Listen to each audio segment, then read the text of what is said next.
విశాఖలో అంగన్వాడీ కార్యకర్తల ఆందోళనకు సంబంధించిన మరిన్ని అప్డేట్స్ మా ప్రతినిధి రాజు లైవ్ లో అందిస్తారు. రాజు చెప్పండి, అంగన్వాడీలు అయితే ఇటు ప్రభుత్వము ఎస్మా ప్రయోగించినా కూడా మేము వెనక్కి తగ్గము, మా డిమాండ్స్ మాకు వచ్చేంత వరకు కూడా మేము ఈ ఆందోళన చేస్తూనే ఉంటామంటూ కూడా మహిళలు చెప్పుకొస్తున్నారు. మరి ఇప్పటికైనా ప్రభుత్వం ఏమైనా తగ్గే అవకాశం ఏమైనా కనిపిస్తుందంటారు రాజు? అసలు వాళ్ళు ఏం చెప్తున్నారు? సంబంధించి 26 రోజుల నుంచి కూడా కంటిన్యూగా ఆందోళన చేస్తున్నారు, మనం చూస్తున్నాం. అయితే ఈ రోజు ప్రభుత్వం వాళ్ళు ఉద్యోగాల్లో కనుక రాకపోతే ఖచ్చితంగా ఎస్మా ప్రయోగిస్తామని ఈ రోజు నుంచి ఎస్మా ప్రయోగించడం అయితే జరిగింది. దీంతో ఉద్యమాన్ని తీవ్రతరం చేయడానికి ముందస్తుగానే అంగన్వాడీలు అయితే ఒక నిర్ణయానికి అయితే వచ్చినటువంటి పరిస్థితి అయితే ఉంది. ఇప్పటి వరకు ఎట్లాంటి సమస్యలు నెరవేరకపోవడంతో ఈ రోజు నుంచి 24 గంటల సేపు ధర్నా చేయాలని వాళ్ళు కంటిన్యూగా ధర్నా చేస్తున్నటువంటి పరిస్థితి అయితే ఉంది. ఉదయం నుంచి ఇప్పటి వరకు ధర్నా చేసినటువంటి వాళ్ళు రాత్రి కూడా తమ ఆందోళన అయితే కంటిన్యూ చేస్తారు. దీంతో ప్రభుత్వం ఒక్కసారిగా ఎస్మా ప్రయోగం అయితే చేసింది. ఆ డ్యూటీలోకి రాకపోతే వీళ్ళందరినీ కూడా ఉద్యోగాల్లో నుంచి తొలగిస్తామనేది ఇప్పుడున్నటువంటి డిమాండ్. ఎస్మా ప్రయోగించారు, ఏం చెప్తారు దీనికి సంబంధించి? ఎస్మా అయితే ప్రయోగించారండి. ఈ రోజుకి 25 రోజులు అయ్యింది. సీఎం ఈ రోజుకి 26 రోజులు అయ్యింది. 25 రోజుల వరకు కూడా సీఎం గారు కళ్ళు ఇప్పలేదు. ఈ రోజు 26వ రోజున సీఎం గారు కళ్ళు ఇప్పారు. అందుకనేసి అంగన్వాడీల మీద ఎస్మా జీవోని రిలీజ్ చేశారు.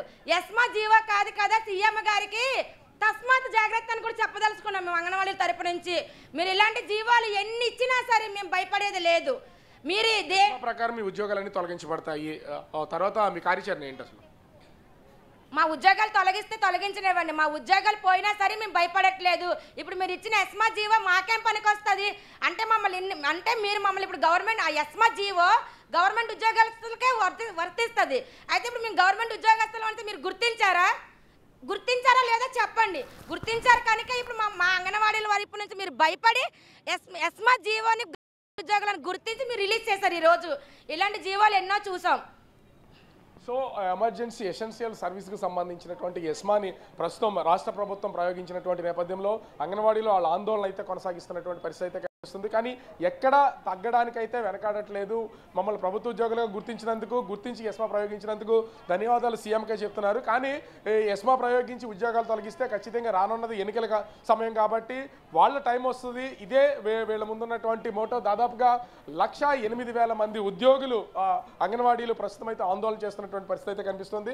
కానీ వీళ్ళ ప్రధానమైనటువంటి డిమాండ్ 26,000 రూపాయల కనీస వేతనంతో పాటుగా గ్రాడ్యుటీ ప్రభుత్వ ఉద్యోగులుగా గుర్తింపు అనేది కోరుతున్నటువంటి పరిస్థితి అయితే కనిపిస్తుంది. మరి వీళ్ళు ప్రభుత్వం ఇచ్చినటువంటి ఎస్మాకి భయపడతారా లేదా వీళ్ళు ఇచ్చినటువంటి డిమాండ్కి ప్రభుత్వం తలొగ్గి వీళ్ళ డిమాండ్ నెరవేరుస్తుంది అనేది వేచి చూడాల్సినటువంటి పరిస్థితి అయితే కనిపిస్తుంది. ప్రస్తుతం రైట్, థ్యాంక్ యూ రాజు.